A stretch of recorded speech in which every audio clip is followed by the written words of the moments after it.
بسم اللہ الرحمن الرحیم۔ السلام علیکم۔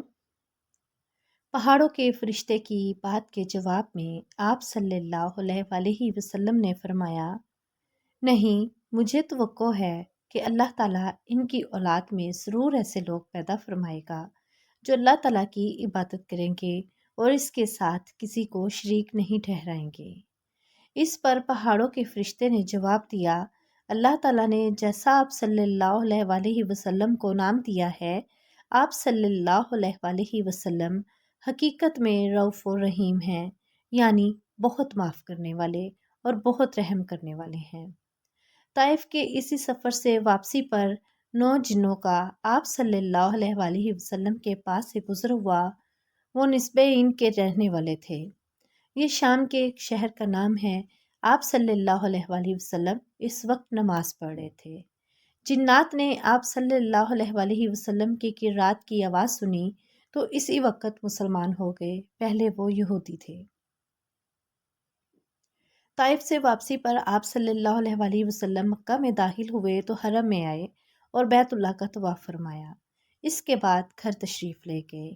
ادھر 9 جن جب اپنی قوم میں گئے تو انہوں نے باقی جنوں کو آپ صلی اللہ علیہ وآلہ وسلم کے بارے میں بتایا۔ چنانچہ وہ سب کے سب مکہ پہنچے۔ انہوں نے حجون کے مقام پر قیام کیا اور ایک جن کو آپ صلی اللہ علیہ وآلہ وسلم کی خدمت میں بھیجا۔ اس نے آپ صلی اللہ علیہ وآلہ وسلم سے عرض کیا، میری قوم حجون کے مقام پر ٹھہری ہوئی ہے، آپ صلی اللہ وہاں تشریف لے چلیے۔ آپ صلی اللہ علیہ وآلہ وسلم نے اس سے وعدہ فرمایا کہ آپ صلی اللہ علیہ وآلہ وسلم رات میں کسی وقت حجون آئیں گے۔ حجون مکہ کے ایک قبرستان کا نام ہے۔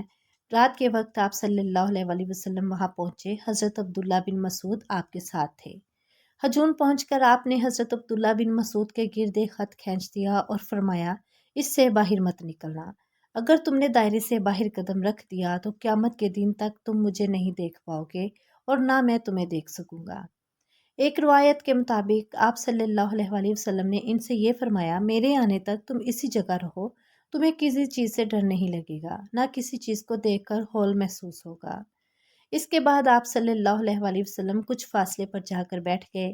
اچانک آپ صلی اللہ علیہ وآلہ وسلم کے پاس بالکل سیاہ فام لوگ آئے۔ یہ کافی تعداد میں تھے اور آپ صلی اللہ علیہ وآلہ وسلم پر ہجوم کر کے ٹوٹ پڑے تھے، یعنی قرآن پاک سننے کی خواہش میں ایک دوسرے پر گر رہے تھے۔ اس موقع پر حضرت عبداللہ بن مسعود نے چاہا کہ آگے بڑھ کر ان لوگوں کو آپ کے پاس سے ہٹا دیں، لیکن پھر انہیں آپ صلی اللہ علیہ وآلہ وسلم کا ارشاد یاد آ گیا اور وہ اپنی جگہ سے نہ ہلے۔ ادھر جنات نے آپ سے کہا، اے اللہ کے رسول، ہم جس جگہ کے رہنے والے ہیں، یعنی جہاں ہمیں جانا ہے وہ جگہ دور ہے، اس لیے ہمارے اور ہماری سواریوں کے لیے سامان سفر کا انتظام فرما دیجیے۔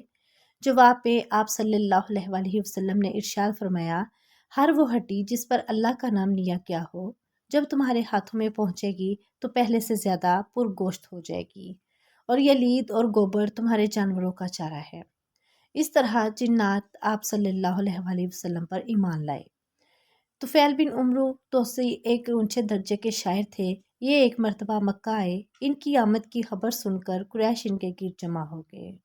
انہوں نے طفیل بن عمرو دوسی رضی اللہ عنہ سے کہا، آپ ہمارے درمیان ایسے وقت میں آئے ہیں جبکہ ہمارے درمیان اس شخص نے اپنا معاملہ بہت پیچیدہ بنا دیا ہے۔ اس نے ہمارا شیرازہ بکھیر کر رکھ دیا ہے، ہم میں پھوٹ ڈال دی ہے، اس کی باتوں میں جادو جیسا اثر ہے۔ اس نے 2 سگے بھائیوں میں پھوٹ ڈال دی ہے۔ اب ہمیں آپ کی اور آپ کی قوم کی طرف سے بھی پریشانی لاحق ہوگی ہے، اس لیے اب آپ نہ تو اس سے کوئی بات کریں اور نہ اس کی کوئی بات سنیں۔ انہوں نے ان پر اتنا دباؤ ڈالا کہ وہ یہ کہنے پر مجبور ہو گئے، نہ میں محمد کی کوئی بات سنوں گا اور نہ ان سے کوئی بات کروں گا۔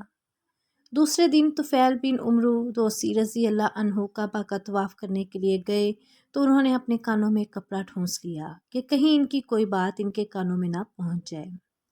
آپ صلی اللہ علیہ وآلہ وسلم اس وقت کعبہ میں نماز پڑھ رہے تھے۔ یہ آپ صلی اللہ علیہ وآلہ وسلم کے قریب ہی کھڑے ہو گئے۔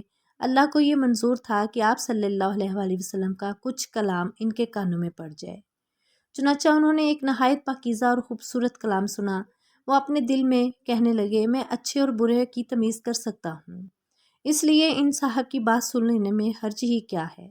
اگر یہ اچھی بات کہتے ہیں تو میں قبول کر لوں گا اور بری بات ہوئی تو چھوڑ دوں گا۔ کچھ دیر بعد آپ صلی اللہ علیہ وآلہ وسلم نماز سے فارغ ہو کر اپنے گھر کی طرف چلے تو انہوں نے کہا، اے محمد، آپ کی قوم نے مجھ سے ایسا ایسا کہا ہے، اس لیے میں آپ کی باتوں سے بچنے کے لیے کانوں میں کپڑا ٹھونس لیا تھا، مگر آپ اپنی بات میرے سامنے پیش کریں۔ یہ سن کر آپ صلی اللہ علیہ وآلہ وسلم نے ان پر اسلام پیش کیا اور ان کے سامنے قرآن کریم کی تلاوت فرمائی۔ قرآن سن کر طفیل بن عمرو دوسی رضی اللہ عنہ بول اٹھے، اللہ کی قسم، میں نے اس سے اچھا کلام کبھی نہیں سنا۔ اس کے بعد انہوں نے کلمہ پڑھا اور مسلمان ہو گئے۔ پھر انہوں نے عرض کی، اے اللہ کے نبی صلی اللہ علیہ وآلہ وسلم، میں اپنی قوم میں اونچی حیثیت کا مالک ہوں، وہ سب میری بات سنتے ہیں، مانتے ہیں، میں واپس جا کر اپنی قوم کو اسلام کی دعوت دوں گا، اس لیے آپ صلی اللہ علیہ وآلہ وسلم میرے لیے دعا فرمائیں۔ اس پر آپ صلی اللہ علیہ وآلہ وسلم نے ان کے لیے دعا فرمائی۔ پھر وہ واپس روانہ ہو گئے۔ اپنی بستی کے قریب پہنچے تو وہاں انہیں پانی کے پاس قافلے نظر آئے۔ عین اس وقت ان کی دونوں آنکھوں کے درمیان چراغ کی مانند ایک نور پیدا ہو گیا، اور ایسا آپ صلی اللہ علیہ وآلہ وسلم کی دعا کی وجہ سے ہوا تھا۔ رات بھی اندھیری تھی۔ اس وقت انہوں نے دعا کی، اے اللہ، اس نور کو میرے چہرے کے علاوہ کسی اور چیز میں پیدا فرما دے، مجھے ڈر ہے میری قوم کے لوگ یہ نہ کہنے لگے کہ دین بدلنے کی وجہ سے اس کی شکل بگڑ گئی۔ چنانچہ اسی وقت وہ نور ان کے چہرے سے ان کے کوڑے میں آ گیا۔ اب ان کا کوڑا کسی قندیل کی طرح روشن ہو گیا۔ اسی بنیاد پر حضرت طفیل بن عمرو دوسی رضی اللہ عنہ کو ذی النور کہا جانے لگا، یعنی نور والے۔ وہ گھر پہنچے تو ان کے والد ان کے پاس آئے۔ انہوں نے ان سے کہا، آپ میرے پاس نہ آئیں، اب میرا آپ سے کوئی تعلق نہیں، اور نہ آپ کا مجھ سے کوئی تعلق رہ گیا ہے۔ یہ سن کر ان کے والد نے پوچھا، کیوں بیٹے، یہ کیا بات ہوئی؟ انہوں نے جواب دیا، میں مسلمان ہو گیا ہوں، میں نے محمد صلی اللہ علیہ وآلہ وسلم کا دین قبول کر لیا ہے۔ یہ سنتے ہی ان کے والد بول اٹھے، بیٹے، جو تمہارا دین ہے وہی میرا دین ہے۔ تب طفیل بن عمرو دوسی رضی اللہ عنہ نے انہیں غسل کرنے اور پاک کپڑے پہننے کے لیے کہا۔ جب وہ ایسا کر چکے تو ان پر اسلام پیش کیا۔ وہ اسی وقت کلمہ پڑھ کر مسلمان ہو گئے۔ پھر ان کی بیوی ان کے پاس آئیں، انہوں نے بھی اسلام قبول کر لیا۔ اب انہوں نے اپنی قوم کے لوگوں پر اسلام پیش کیا، وہ لوگ بگڑ گئے۔